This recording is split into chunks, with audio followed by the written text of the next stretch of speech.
Wanted to make things better for him, but didn't know how.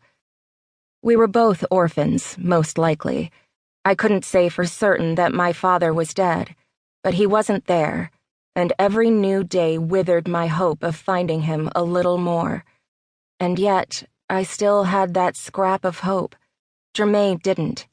His father's grave was right outside the door to the hollow, and he was the one trying to make me feel better, when I should have been showing him the same compassion. What was wrong with me?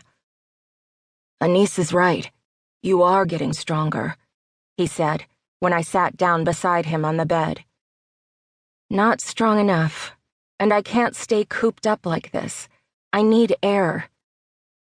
The show's train had never stayed in one place longer than a week. We were always on the go. What I hadn't realized was that we couldn't afford to stop. The only time I'd ever been still longer than that was inside the center. It took me a while to figure out the timeline, but between fleeing with Jermaine and the others, being unconscious after we lost the train, and the days I spent imprisoned with Birch in the clouds, I lost 6 weeks. It felt like 6 lifetimes, one each for me, my sisters, and my missing father. Being inside the hollow felt like 6 times more than that. There weren't even any windows. "I need to see the sky," I said. Something else Anise should have understood. She'd been weakened by having her access to the ground cut off inside the center. I needed to see the sun and moon and stars, not have them reduced to the tingling agony of a ghost limb I could feel but not see or touch. Time had lost all meaning in the hollow. We slept because we were always exhausted and unable to relax enough to rest. No one knew if it was day or night outside. We didn't even know how long we'd been there. "You can't go out," Jermaine told me. Anise said. "I don't care." A small tremor shook the room.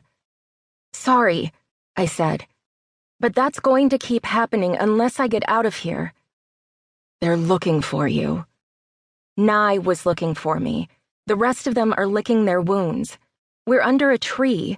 What are the chances that someone from the commission will wander through these woods at the exact moment I step outside? "About the same chance as you being possible," Jermaine said, more serious. "If you have a flare out in the open, someone could see it." "Fine. Compromise. I won't go out, but I'm opening the door before I suffocate. If I don't, I'm liable to literally blow the roof off of this place, and that would be a lot easier to see from a distance than one girl in a random stretch of trees." "I don't know, Penn." "I'm going." I was already getting up to leave. An alarm sounded. My room was suddenly awash in lights and noise. "What?" Jermaine started to ask, but I shrugged. Unless Anise had wired me with motion sensors in my sleep, the alert had nothing to do with us. We hurried into the hall. Anise ran past us toward the main room and the entrance we'd used to access the hollow when we first arrived. "Did either of you touch the outer door?" she asked. "Why?" "Did you touch the door?" she shouted. I'd never seen Anise lose her temper or composure. She was the one who kept the rest of us grounded. Whatever this was, it wasn't good. "We didn't touch anything," Jermaine said as Birch and Winnie joined us from the back. Clock stomped up the stairs from my father's workroom. The trap door slammed open against the hall rug. "Check the sensors," Anise ordered him. "Code blackout. Turn everything off in case they're skimming for energy signatures."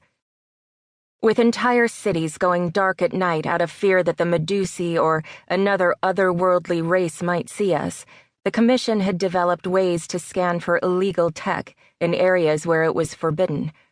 All of my father's work was cutting edge, specifically because it was made for the Commission to buy freedom for our family.